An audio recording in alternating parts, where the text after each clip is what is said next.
Hi friends, I'm Logan Clements, one of your co-hosts of the Better Events podcast. And in this week's episode, we are talking all about how you can build your dream team. We're talking about hiring. We're talking about hiring people to your event team or your event business. Our two guests this week, Courtney and Dana of Hustle and Gather, have built several businesses together. And so they share with us some of their tips and tricks when it comes to hiring the right people for the right roles, knowing when to even make that first hire, and some of their own creative hiring practices that have helped them continue to find success across the event industry. Before we jump into it, I do want to remind you, if you are enjoying what you're hearing, please consider leaving us a review wherever you listen to podcasts. That helps other people find us, and we can continue to grow this community together. Without further ado, let's get into the episode. Welcome to the Better Events Podcast. Join two event strategists, Logan Clements and Mary Davidson, who believe we can all create, host, and attend better events. In this podcast, you will learn about event strategy and actions that you can use today as an event host, planner, or manager. Hear directly from the people who are creating innovative and inspiring events today and tomorrow, and grow your business along the way. Now, let's get started, and thanks for listening to the Better Events Podcast. Hello, everybody. Welcome back to another episode of the Better Events Podcast. We are so happy to be with you this week and to be joined by our amazing guests who we will introduce shortly. But first, we wanted to just briefly introduce our topic today. We are going to be talking about building your dream team. We're going to be talking about new hires, employment tips, and all of that good stuff. So this is going to be great for anyone who's thinking about hiring, or maybe you are leading a team already or going to be leading a team soon. And so just be sure to tune in, and we're really excited for the tips and tricks that will be headed your way. So with that, we'll introduce our guests. And so I'm going to pass it over to Logan. Yeah, thank you, Mary. I'm really excited to introduce our two guests today, Dana and Courtney from Hustle and Gather. Hustle and Gather is a training and consulting firm that's on a mission to inspire others to take big leaps, dream big dreams, and create amazing teams that grow profits and enjoyable but productive culture within business. They specialize in the hospitality industry and have coached and trained businesses to increase their profitability while creating a kick-ass team along the way. Over the past 15 years, Courtney and Dana have built and operated 3 successful businesses in Raleigh, North Carolina area. Starting off from ordinary, they paved their way by sheer grit and tenacity, splashed with some therapy and coffee along the way. I love that line. They are on a mission to inspire others to take big leaps, dream big dreams, and create amazing teams that grow profits and enjoyable but productive culture within your business. Welcome, Courtney and Dana. Is there anything you want to add to that wonderful bio? Feels pretty comprehensive. Yeah, I think it hits all the points. I mean, the splash of therapy and coffee, you're speaking to my soul right here. Yeah. I feel like I need that on my wall. I'm going to frame that. Well, we'd love to kind of start off with a little bit of why we asked our guests, and then we'll dive right into the topic. And so Dana and Courtney, they come highly recommended from a friend of the pod, Megan Ely. She is from episode 23, if any listeners remember her, if I can go check it out. But basically, we were thinking for this topic as events come back in full force since, we've had a little bit of a lull. There were virtual events happening, but now it just seems like it's crazy and there's so much going on and it's super exciting. And we've seen a lot of event companies grow during this time. There's a huge need and an influx for new staff. There's definitely a demand right now. And so we think that that's great, but also this is why we're excited about the topic, because we need all the tips that we can get. Basically, we need employment tips. We want to learn about new hires and when it makes sense and all that good stuff. So with that, we will just go ahead and jump right in with our first question, which we love to start a little basic, bring it back to the basics. So to kind of step back for this topic, what do you need to do or justify to even hire your first employee? When do you get to that point? Yeah, I feel like it's always like a chicken and an egg question. Like, what comes first, the chicken or the egg, right? And I think that for us, we kind of, within reason, firmly believe, like, if you build it, they will come. Like, I think that we have always kind of structured our business around making sure that we have the infrastructure in place to support our clients before we go and get said clients that overwhelm us. I think we've always come at it too, like as a place of being a mom and a business owner. So realizing what we can and cannot handle, I think has really helped kind of develop our hiring style, I would say, or reason for hiring. But I definitely think that people tend to wait to the last minute to hire. And I think that that is a very wrong decision, just in general.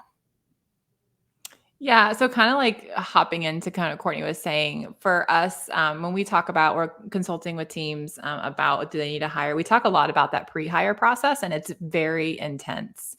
It is the hardest part of the hiring. The resumes, the interviews, the onboarding, that is like a piece of cake. But the pre-hire is really hard because you have to take some really hard looks at your business. And so one of the biggest things that we talk about is what is your mission statement? What is your goal? What is your service statement?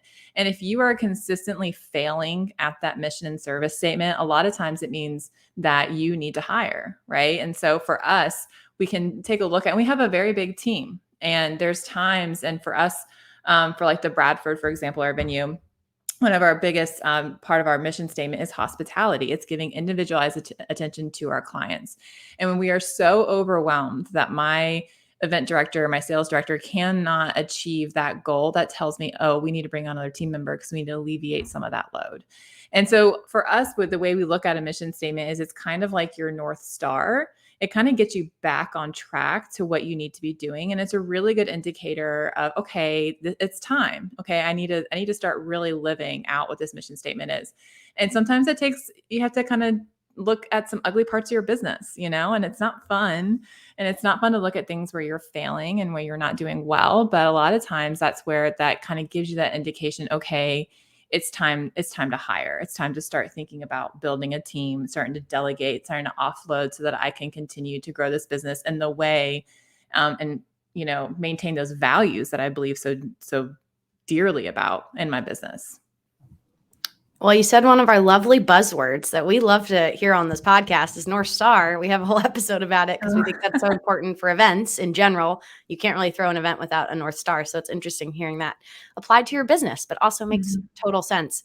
And I know both Mary and I here on the podcast, we are both solopreneurs, one-woman shows in our business. And I know she and I often have debates about when do you make that leap to building the team. So encouraging, Courtney, that you say, if you build it, they will come. But do you have any, for those really, micro small businesses looking to hire their first employee, is there a right time or certain warning signs you look for? Yeah, I think it's when you are not able to spend time doing the business part of your business, right? When you are solely focused on, client care and maybe doing what your product is or your service is, but you're not actually spending that time building, networking, growing, kind of future casting, all of those things. I think then that it's time to bring someone on to take off something, off your task so you can start focusing back on what's important and what's going to sustain your business long term. And I think too, like just remembering that there's no like right employee, like right way to hire somebody specifically. Like our first employees were all 1099. Like we didn't have our first W-2, I think, until 4 years of having employees in. And there was part-time, there was full-time, part-time, there was 1099, there was all these other options that we had that made us feel really comfortable. Yeah, interns, right. That made us feel comfortable with the cash flow that we had. Because I think that's where a lot of people are asking us, like, how much money should I have? Do I need to make sure I have their full salary in my savings account to confirm that I can pay them for the year? And I think there's a mixture of it. I think it's a mixture of being able to get comfortable with projecting your business and knowing that you can do that well. You're not talking about pie in the sky numbers. You're talking about real numbers that that are coming in. And then also understanding that for us, like when we're making these projections, like, okay, but we're going to be bringing in this extra person. And because of that, I'm going to be able to go out and sell 10% more than I did last year. And that's going to be my goal. I'm not going to say I'm going to sell 50% more because that's not the truth, but I can say 10% more. And is that going to pay for this person? Is that going to be worth offloading that? So there's definitely a little bit of math there, but it doesn't mean that you have to go in there and say, okay, I have to hire someone for $40,000 a year. No, it just means maybe you're delegating to a VA. Maybe you're sharing a position with somebody. We've done that. We've had a couple people in our industry around here that do that often, that have the same basic office manager, right? And between the 3 or 4 businesses, you're able to have one full-time salary, someone that's super highly qualified. So there's really creative ways that you can get around being a solopreneur and bringing someone onto your team. I just have to pause for a moment and say that I love this topic. I was talking to Logan about it before because I was really excited to hear all of your thoughts, because this is a struggle that I've been having for a year, and I've been talking about it all the time. Like when does it make sense? I don't know. This is where like the therapy comes in. Like I can already tell it's like I feel overwhelmed. And when you talked about the fulfilling your mission, something that is important to me, it's like being able to conduct business effectively and efficiently. And I feel like that's lacking in a sense. And so everything you're saying is just amazing, blowing my mind. And you're answering a lot of the questions that I had too, because one of my next questions was like, well, does that employee need to be like a full-time employee? And then that's when you mentioned like it could be an intern. And I have an intern and she's amazing. So that's been a great way to start and to figure out how I lead. And so just kind of wanted to, I guess that's not like a direct question, but everything you're saying is, I think, super applicable. And I hope it is for other listeners if you find yourself in a similar situation. I'm really looking forward to what else you have to say, but I just wanted to add that in there. So just with going along those lines, you mentioned partnerships a little bit. So should you do, when should you do more of a partnership perhaps with someone versus kind of starting the hiring process? And what scenarios would that make more sense? Wow, that's a whole can of worms and another podcast, I feel like, talking about partnerships. Obviously, we are a fan of them. We've only ever been in a partnership together.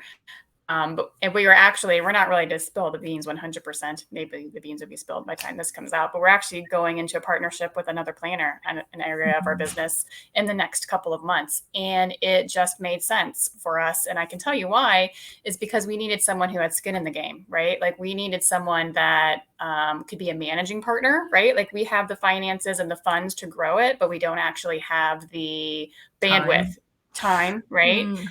We have other things, irons in the fire, and this particular area of our company needed to be addressed and need to be handled and needed to have time appropriated to it that we didn't have.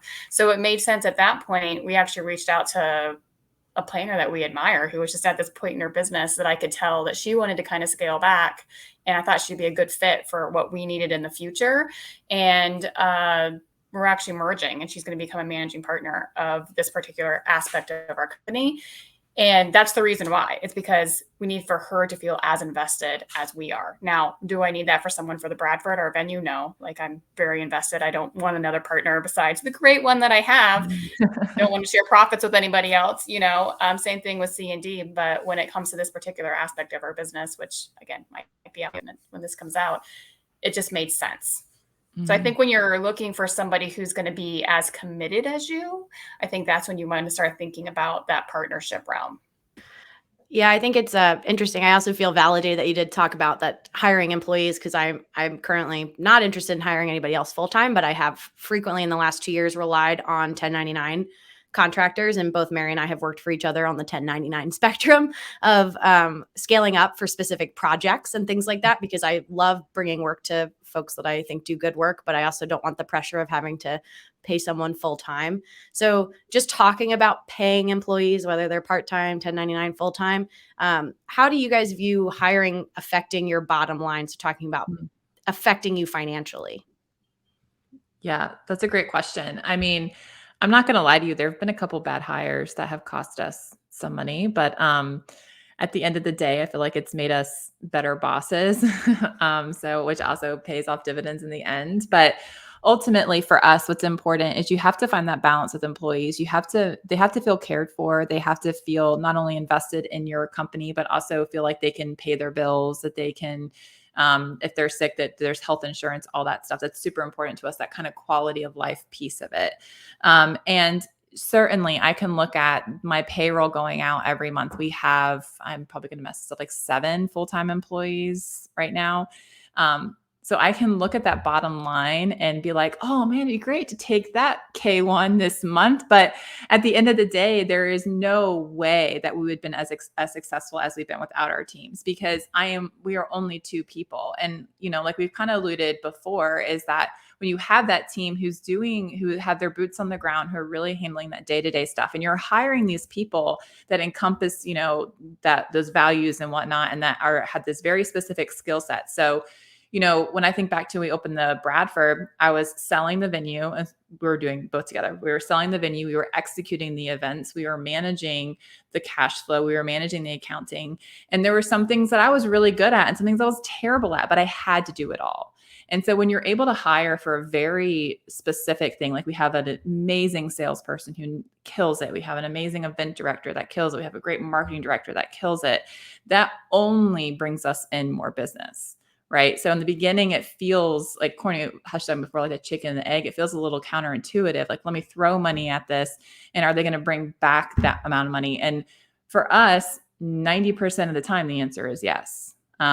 Certainly, you're going to make a bad hire. It's going to happen. You just need to get over it. Right. Because we all make mistakes. And sometimes that person, you look at it and it's like, oh, wow, that cost me this. But at the end of the day, the good always outweighs the bad. That's interesting to me because that's something that I've thought about, and correct me if I'm wrong in your opinion, like this thinking maybe could be wrong, but like it seems like hiring to me seems like an investment in a sense. Like I'm trying to figure out, does it make sense to treat it like an investment where you're like you said, in most cases it's going to pay off, right? And so that makes sense. But then on the other side, you could also like plan accordingly and just try to make a certain amount of money where you can then justify bringing on more people or structure your pricing in a way that allows you to bring on more people. I just feel like there's so many like avenues of thinking that you can go when justifying a team. So does this make sense? And do you have any thoughts kind of about that, further thoughts, I guess? I definitely think that bringing on somebody is an investment. It's an investment in your clients, it's an investment in your business, and there certainly is cost associated with it. Like not only just the money cost, but like the time cost in it as well. But I definitely think when you find that right fit, and like Dana alluded to our salesperson, and we have great people on our team, so this is just an easy ROI to make the connection. She's Johnny on the spot, right? Like she's on a vacation right now in the Bahamas. And I think she's responded to all the leads, right? Like she doesn't stop. Like she's just so motivated by her goals and serving a clients. And when we hired that person and put her in place, like our sales went exponential. Why? Because it's an early bird gets the worm situation. And she's always the early bird, so it was definitely an investment. And she makes good money, right? Like we pay her well. But it's paid off. Like we wouldn't be nearly where we are this year if it weren't for that. If Dana or I were handling it, it would be like, we wouldn't get to it as quickly. We wouldn't have as many tours. We wouldn't have as many sales. So having the right person and investing in the right person in the right position, I think really does pay off super well. And I think that kind of goes back to that pre-hire process too. And as a business owner, you can look at things and say, this is what I do really well. And so, if as a wedding planner, if what you do the best is actually planning the weddings, you don't want to outsource that. You don't want to hire for that necessarily. Maybe you want to hire for something that you aren't doing really well. Maybe it's the social media. Maybe it is the day-to-day. Maybe it is that maybe it is the emails getting back to someone quickly. Maybe it's organization, whatever it is. And so I think there's this misconception that when you hire somebody, it means that you have to hire for your actual job, what you do well or what you love. But that's the beauty of hiring, is you get to hire for things that you don't want to do or things that you're just not good at, right? That is just not your strong suit. Because being an entrepreneur, you have to wear 1,000 hats and nobody is good at all of them, right? That's just not reality. So it allows you to kind of take that pressure off yourself, hire that amazing person that is going to help your business and bring in more profits because they're doing something that they are excelling at and that they are great at. We recognize that it's hard. Like making that first hire is hard and it's scary. It really is. Like thinking like, okay, this person is dependent on me to make great decisions with my business for them to eat next month, right? There's pressure in that. So I think thinking through like creative ways to hire, like I told Dana recently, a couple months ago, I was like, I could have never imagined like just what we're spending in payroll tax, like the monthly amount out of our account in payroll tax is shocking to me. It's more than we ever thought that we would make in a month when we first started our business, right? And this is just in the tax that's taken out of the employees' paychecks that we have, right? We didn't get there overnight. I remember our first hire, we hired someone for like 15 hours a week or something. I think it was $10 or $12 an hour. It was a really promising intern that we had. And we were so nervous about it. We were like, Dana's like, I think we need to hire out this particular part of our company. And I was like, oh, but we can hardly pay our bills now. Like, she's like, I really think it's the right move. And it was the right move. And it was super nerve-wracking, but it became normal, right? And then hiring that first full-time person, we were super anxious. Well, when that person became 2 people, it wasn't nearly as nerve-wracking, but we do understand that first hire can be super nerve-wracking. Like, what's it going to do to my bottom line? Am I going to be able to support that person? So definitely like segueing into that with a part-time or a 1099 employee, I think is a great way to dip your toe into that management hiring process to make it a little less scary. Yeah, I feel like you've alluded to this a little bit, but when you're building that dream team, do you guys have any tips for having a kind of creative hiring process to be able to discern between the great candidates who are that great fit versus someone who's okay or, could end up being, a bad hire at the end of the day? Do you have any tips for folks? I think Courtney said it first right off the bat is you don't want to hire in a rush. I think when you have to make a rash and a quick hire, those are always the times that we have regretted that said hire. But for us, it's really, you really got to look at yourself. We had to do some really introspective, deep dive. And it's not who you think you are or a kind of a boss you want to be. It's who are you, right? And so for the longest time, I just wanted to be this super chill person. Like, I just wanted to be calm and everything's fine. And I'm not. Like, I am not a calm person. I hate people that are late. It drives me absolutely bananas. And so for me, when I'm looking at somebody, timeliness is super important. Honesty above all is the most important. Like, I would rather you come to me with a problem and not know how to fix it and let me help you than you try to fix it yourself and totally mess it up, right? Or be dishonest about it. And so I had to really look at who I was and recognize it doesn't mean it's not a weakness in me. It's a strength in how I manage. And it's how do I, manage the way that I manage somebody else. And, Courtney is a completely different manager than I am. And so I think first off, it's really important to know what your expectations are for your people, who you match well with. We are huge Enneagram nerds. Like, that is a big thing for us. So we do lots of Enneagram tests. And I think the biggest caveat here is you can't say because I'm an 8, I'm an 8. That because I'm an 8, I can't ever manage a 6. Like, that's not going to go well. That's not actually how the Enneagram works. The Enneagram is just saying, this is who you are. Understand fully your strengths, your weaknesses, what you need to develop. Understand them fully, their strengths, their weaknesses, and what they need to develop. And that allows you to create a relationship that is, very, can't think of the word right now. Kismet. Kismet. I realized it was very kismet. Yes.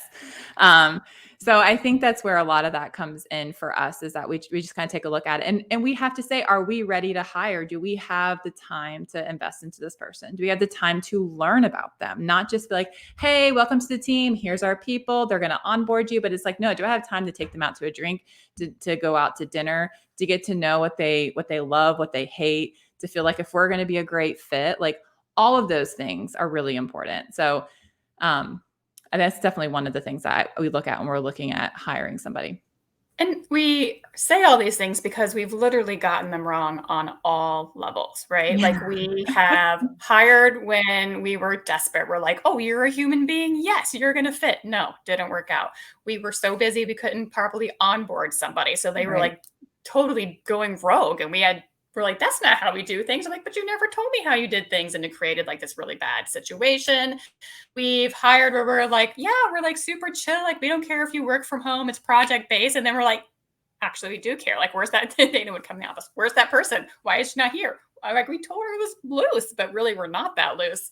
So like, just like all of the missteps that we've had along the way has kind of helped us create what we consider like our hiring policy and how we hire and whatnot now. But it was definitely through lots of failures, if that makes sense. Mm-hmm. Not through like, oh, we got that right the first time. And I think that that's the thing that is so daunting about hiring for your small business. And I think especially when you're like in a hospitality kind of client facing industry, is it's scary to trust your baby to somebody, right? It is scary to hand over any part of the reins, and you're going to get it wrong, right? Mm-hmm. But you're also going to get it right. And I think that getting over that piece and like just really kind of taking those wrongs is like, well, that was a misstep, right? I tried and I failed. It was an unsuccessful attempt, is what we like to call it. Unsuccessful attempt. You tried. You're going to know something about yourself on the back end. You're going to be able to do better the next time. So I think there's a lot of that people just are afraid of making the wrong hire, or afraid of getting it wrong, or getting the wrong person. And spoiler alert, it's going to happen, but you're going to find a lot of the right people too. Yeah, that's a good reminder, because I feel like just as a business owner or with life even, that's how it is. You make mistakes and then you learn from them. So it's honestly helpful to hear as well in this scenario. And you also talked about Enneagrams, which I just have to say is funny for our listeners. If you remember, Logan and I did an episode on our Enneagrams, so we can link that. But I will say, we probably need to do a little deeper dive into who we are with our Enneagrams. Logan, that was our first introduction to them when we did like a kind of like a live podcast reaction to it. So we got to dive a little bit deeper into that. Well, But what are your numbers? That was funny. I knew you were going to ask that. I don't remember. You don't remember? I don't think we remember. Okay. I think I was a 3 or a 7. I'm just throwing that out there, though. So who knows? We're not. We weren't the same one. And I we will were say I different. aspire to be an Enneagram person, hence why we did the episode. But I can't remember which one. Gosh, we'll have to find out and let you know, and then you can judge us appropriately. We'll keep you posted. We're 7 and 8. Dana's very much an 8, very much 7, which is a very interesting combination and 2 very different leadership styles. So yes, very different. That's very different. That's interesting, because you still work well together, and there you go. So well, yeah, we have our whole life. We're we learned how to work well together. Yeah. And that's another question I kind of had, is when we're talking about someone who's listening to this, learning their management style, what are some other ways they can do that? Maybe like above and beyond Enneagrams, how can they figure that out for themselves? Yeah, one of the things we love to do is to ask other people they've worked with, whether that's vendors. So if you're a solopreneur, other vendors, say, describe me in like 3 words, right? And then even don't be afraid to ask the hard question. Like, when was a time that you felt like I didn't, fulfill your expectations, and why? Or when was there a time that, like, when I was either overseeing an event or I was managing this project, that you felt like I wasn't communicating well, or didn't hear you, or maybe I did it really well, right? And then I think just really you have to look at, what are your deal breakers, right? Like, what are the things that you feel like, why are you hiring this person? Are you hiring this person because you need somebody that is super knowledgeable about whatever you're hiring for? So for us, like when I'm talking about like our accounting, right? I need someone that's super knowledgeable. I can't know more than them. That's not going to work out, right? So for me, it's understanding, okay, for this job, my deal breaker is that if they don't have QuickBooks background, if they don't know what a check looks like, which is what, a lot of people in our younger generations have never written a check, right? Like, that's not going to work well for this position. Whereas for a deal breaker, for like if I'm hiring a planner, for me, it's someone, are they not organized, right? Am I going to open up their Google Drive and it's going to be all these files and nothing's in a folder? Like, that's going to stress me out, and that's not going to work well, right? And for us, are they professionals? Do they have the experience? So I think you have to look at like what it is you're exactly hiring for, and what are the deal breakers for that. So, also, like, I'm not going to hold your hand because I'm hiring you because I don't have time to do this job. So I can't sit there and hold your hand and tell you that you're amazing every single day and show you how to do this job. Like, that's a deal breaker for me. Where other people, maybe they really want that. Maybe they really want more of a partner kind of employee, where they're sitting together in an office, they're working, they're collaborating, and that works well for them. So it's really looking at and understanding it's what we call our deal breakers. Like, what is it that will not stand for you? Like, that'll just make you want to be like, why did I hire this person? What am I doing? This is terrible. This isn't helpful. All those things, and be able to just be honest about them, and don't be ashamed of them.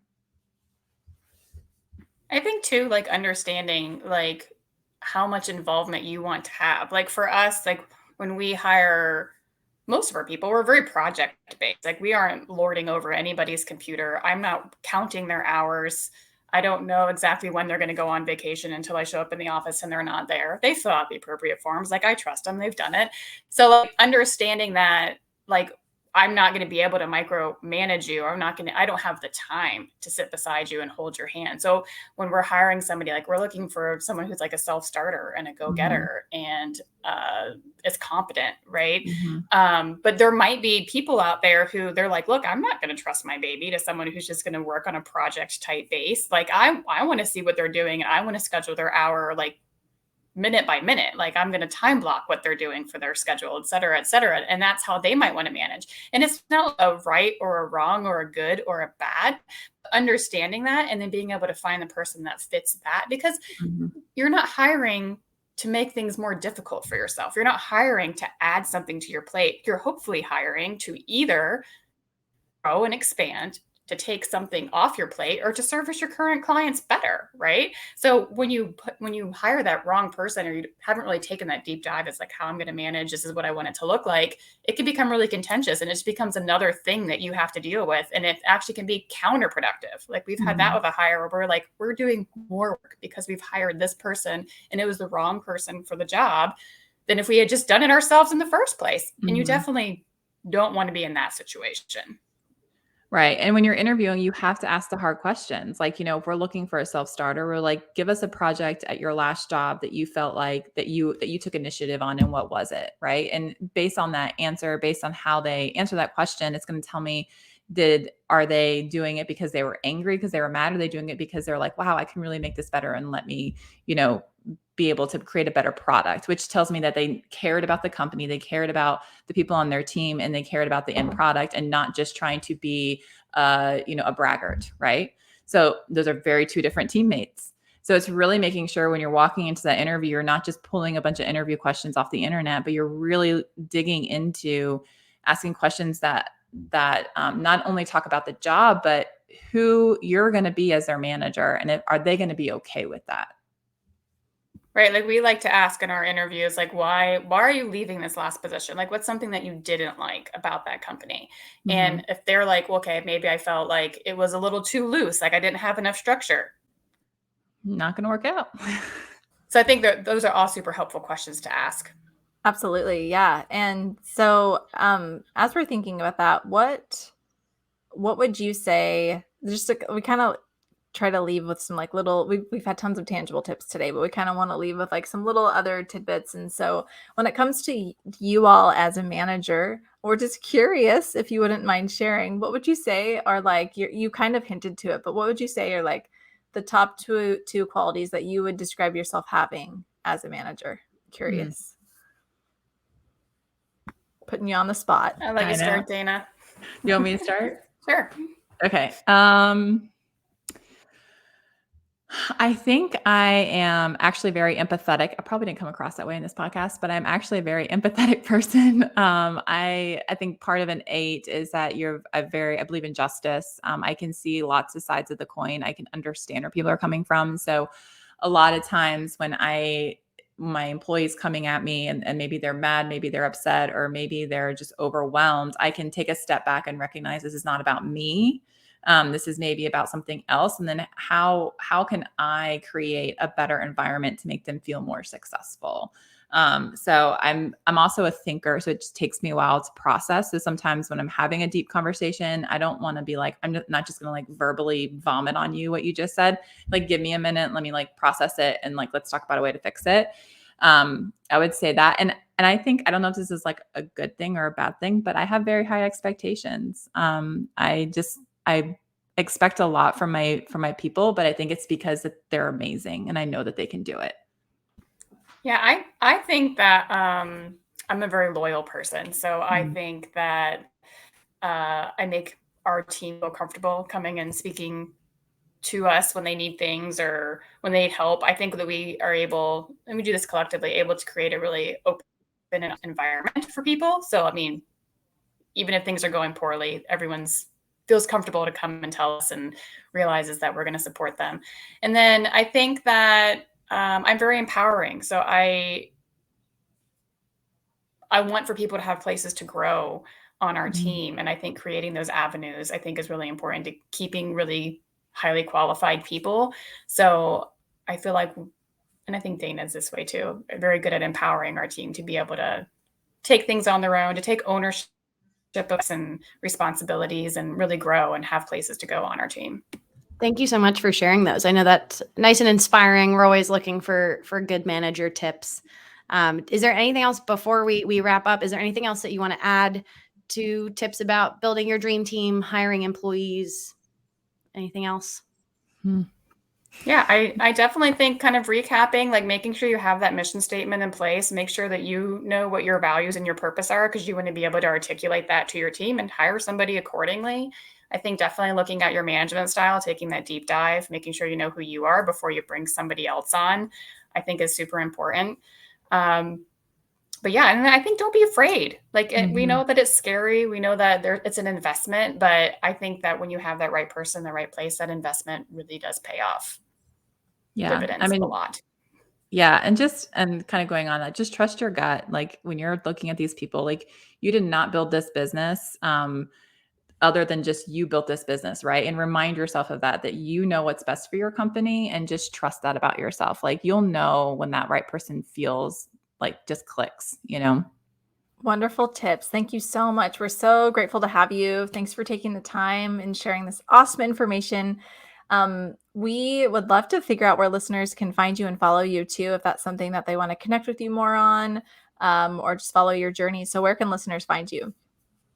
Yeah, we also have a podcast that comes out weekly called Hustle and Gather. You can find us on hustleandgather.com. Same with Instagram at Hustle and Gather. And can we make a plug here?